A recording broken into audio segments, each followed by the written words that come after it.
Pô, Simone, vai pegar aqui. Senadora, cara, você foi a primeira e única mulher a estar de frente da CCJ, não é? Eu confesso que eu não sei exatamente qual que é o trabalho da CCJ. O que faz a CCJ? Bom, primeiro, Igor, dizer, mais uma vez agradecendo a oportunidade de estar aqui e já pedindo paciência a todos que estão nos assistindo, dizer que eu tive muitas primeiras vezes na minha vida.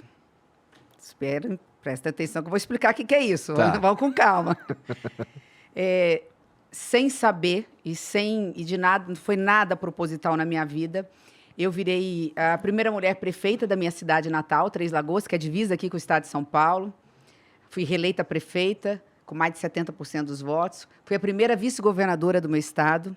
Como senadora da República, fui a primeira mulher a presidir a Comissão de Combate à Violência contra a Mulher. Esse é um assunto delicado, que lá na frente, na conversa, acho que vale a pena a gente tocar. Vou anotar. Né? Porque, assim, muito triste a realidade do Brasil e as pessoas têm um número que depois eu vou dar, que vai assustar todo mundo, mas que é importante, né? Todos os nossos jovens que têm irmãs, que têm mães, né? Enfim, que têm avós, é importante.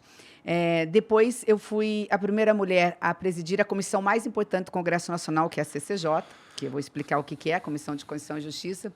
A primeira líder da bancada do MDB, a primeira líder da bancada feminina e a primeira mulher a ter coragem em 198 anos de história do Senado. O Senado vai fazer quase 200 anos, como a nossa independência, a ter coragem de ser candidata, uma mulher candidata à presidência do Senado e, portanto, do Congresso Nacional. Mas vamos voltar à CCJ? Realmente tem um monte de primeira vez aí. Um monte de primeira vez, né? Essas primeiras vezes, elas foram surgindo na tua vida por influência, por exemplo, as pessoas... Era sempre uma vontade tua quebrar essas barreiras ou as coisas foram acontecendo? Um misto de cada coisa. Primeiro que eu nunca me imaginei desse lado do balcão, né? Eu sempre fui um ser político. Sempre, porque eu tenho um pai que fez política a vida inteira, morreu dentro da política. Aos 5 anos de idade, meu pai foi eleito prefeito e não parou. Então, eu via na figura masculina do meu pai alguém que era um ser político e eu fazia política nos bastidores. Quando eu tinha 14 anos, eu sou bem mais velha que você, por isso que eu falei que você denunciou a idade, com esses planos reais da vida, eu pedi autorização para minha mãe, eu tinha 14 anos, para ir para as ruas lutar por direta já, por democracia. Eu era daquela que ligava o som, que segurava a bandeira, que empacotava santinho para poder distribuir, que ajudava as mulheres a serem candidatas. Então, eu fazia... Mas eu comecei a dar aula muito cedo. Você falou de números, comecei a dar aula praticamente em 1992. Eu tinha 22 anos de idade, eu estava no banco de uma universidade dando aula, porque eu entrei na faculdade com 16 anos, me formei com 20 para 21 anos, na Universidade Federal do Rio de Janeiro. Sim. E cheguei no meu estado, comecei a dar aula. E eu dava aula de direito público, como é que se administra um estado, um país e uma cidade. Depois de um tempo, as pessoas começaram a falar para o meu pai, mas peraí, ela tem veia política, faz ela ser candidata, faz ela ser candidata. E eu, por timidez, eu falei, não, esse negócio não é para mim. Eu faço política de outro jeito, né? Sempre fiz política de bastidores, estimulando a juventude, né? Explicando a importância da política na vida. Não está bom? Vocês não estão gostando dessa política? Então, vamos fazer a boa política, vamos colocar gente boa, vamos colocar os jovens. Bom, então, depois de mais ou menos uns 8 anos dando aula, as pessoas falaram assim, fala para sua filha ser candidata. E eu atrasei 4 anos a minha entrada na vida pública, que eu disse para meu pai, eu não sou candidata, eu não vou fazer política. Depois de 4 anos, Tu deu aula um tempão, não é? Dei aula 12 anos. Isso, 12 anos. Em todas as faculdades de direito do meu estado.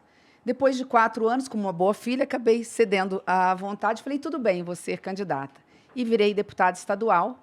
Depois virei a primeira mulher prefeita da minha cidade natal. E aí veio nesse processo. Entendi. Né? Então, foi uma constante. Mas, assim, a partir daí, quem não quis parar mais foi eu.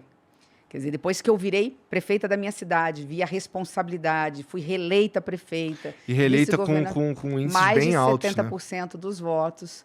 Eu tive a oportunidade de ser talvez uma das únicas cidades do Brasil que colocou naquele momento uma mulher de vice. Então, eu fui candidata a prefeita na minha reeleição, nós estávamos tão fortes que eu coloquei uma mulher de vice naquela época e fomos eleitas. E o meu município, por conta disso, ficou praticamente 4 mandatos sendo governado por mulheres. Então, assim, fico muito feliz com isso.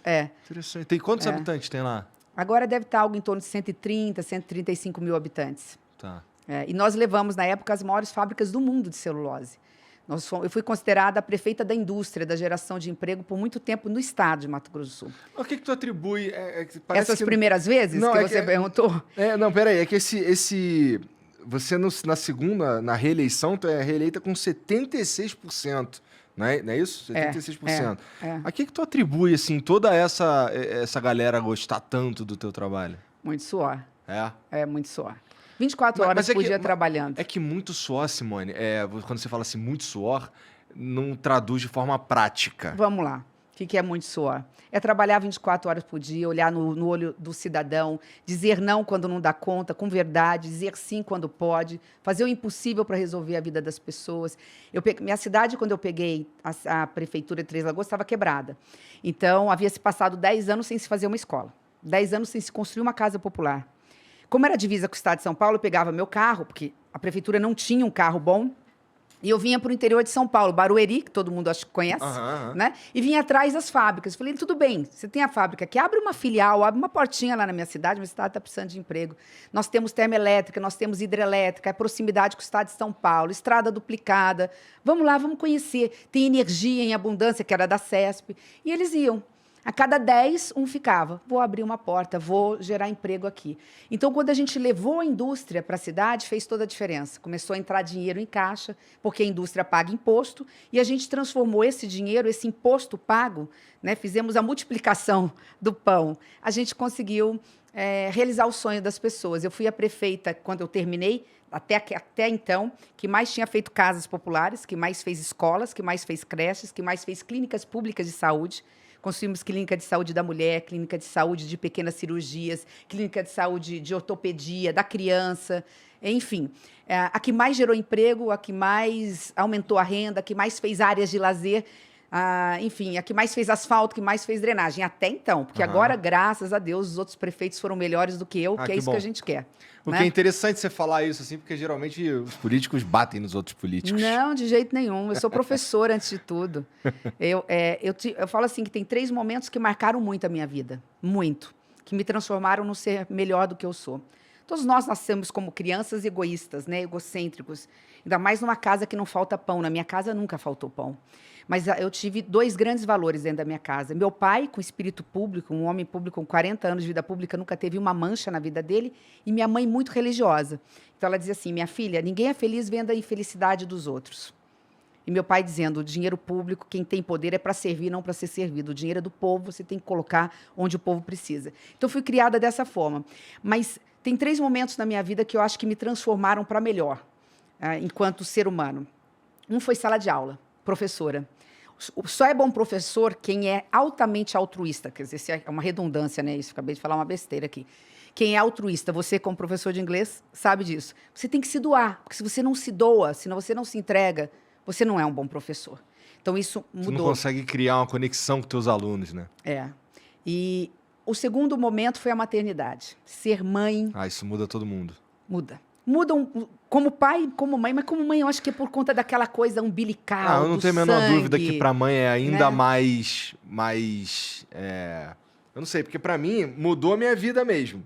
Mas a mãe, nossa, as transformações da mãe são inclusive físicas, né? Você já é pai, então? Sou pai de 2. Olha, eu tenho 2 também. Então, é que para mulher, de fato, né? É inclusive físico. Nesse momento da maternidade, eu comecei a sentir a dor de outras Marias, de outras mães. Eu tenho 2 Marias dentro de casa, minhas filhas, de outras mães. Então, assim, eu sei o que é a fome de um filho. Quando eu dava de mamar e estava voltando do trabalho e tudo mais, Maria Fernanda está chorando de fome, Maria Eduarda precisa...